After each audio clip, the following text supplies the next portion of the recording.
राधे राधे भक्तों, आज हम करेंगे बृहस्पति भगवान की व्रत कथा। अगर आपको यह व्रत कथा अच्छी लगे तो प्लीज़ हमारे चैनल को सब्सक्राइब जरूर करें, ताकि जब भी हम अगली वीडियो डालें तो उसकी नोटिफिकेशन आप सभी भक्तों तक सबसे पहले पहुँचे।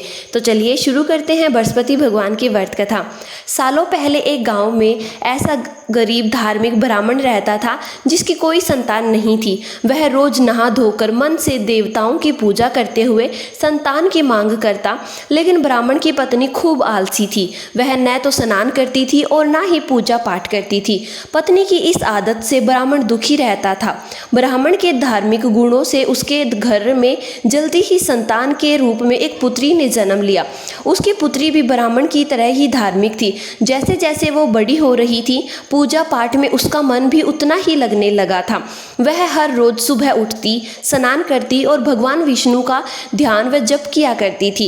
इसी तरह वो बृहस्पतिवार का उपवास भी करने लगी। इससे ब्राह्मण के घर की गरीबी दूर होती गई।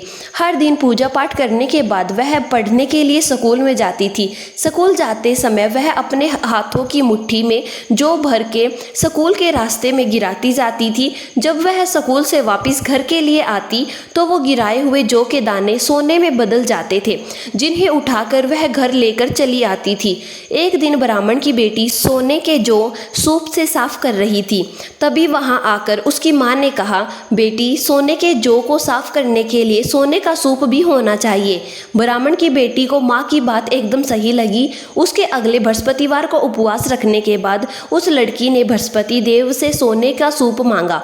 ब्राह्मण की बेटी हर बार पूजा विधि विधान से बृहस्पति देव की पूजा अर्चना करती थी। इससे प्रसन्न होकर भगवान उसकी सारी इच्छाएं भी पूरी कर देते थे। इसी तरह उन्होंने सोने के सूप वाली प्रार्थना भी स्वीकार कर ली।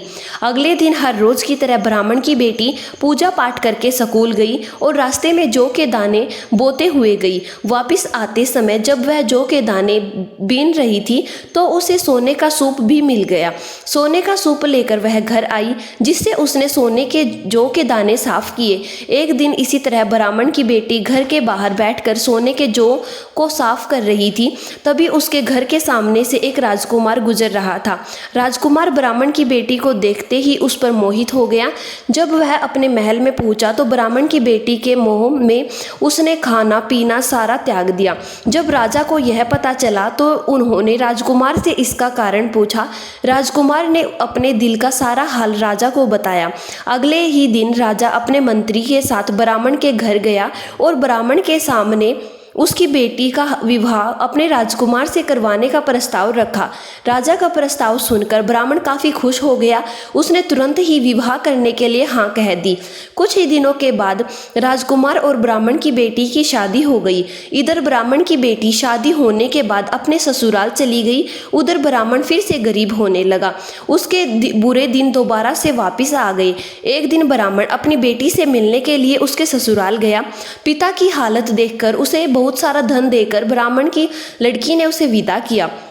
बेटी को दिया हुआ धन कुछ ही दिनों में खत्म हो गया और ब्राह्मण गरीबी की वजह से परेशान हो गया। ब्राह्मण फिर से अपनी बेटी से मिलने के लिए महल में गया और अपनी बेटी को सारी समस्याएं बताई।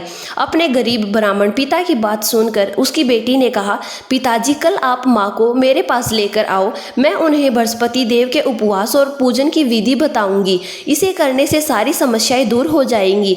ब्राह्मण ने ऐसा ही किया। अगले दिन वह अपनी पत्नी को लेकर महल में बेटी से मिलने के लिए गया। पुत्री ने अपनी माँ को बहुत समझाया कि उन्हें आलस त्याग कर सुबह स्नान करना चाहिए और भगवान विष्णु की पूजा करनी चाहिए, लेकिन ब्राह्मण की पत्नी ने उसकी एक भी बात नहीं सुनी। वह अभी भी पहले की तरह ही रहती थी। माँ की ऐसी हरकतों से तंग आकर एक दिन उसकी पुत्री ने माँ को एक कोठरी में बंद कर दिया। उसे जबरदस्ती सुबह स्नान करवाया और भगवान विष्णु की पूजा करवाई। इससे उसकी माँ की बुद्धि में सुधार हो गया। अगले ही दिन से ब्राह्मण की पत्नी सुबह उठती, स्नान करती और भगवान विष्णु की पूजा करती। साथ ही बेटी के बताए अनुसार हर बृहस्पतिवार के दिन वह उपवास भी करने लगी। इससे प्रसन्न होकर बृहस्पति देव ने उनकी सारी गरीबी और समस्याएं दूर कर दी। फिर वह एक सुखी और संपन्न जीवन जीने लगे। इस व्रत के प्रभाव से मृत्यु के बाद ब्राह्मण और उसकी पत्नी को स्वर्ग का द्वार प्राप्त हुआ। भक्तों, बोलिए बृहस्पति भगवान की जय।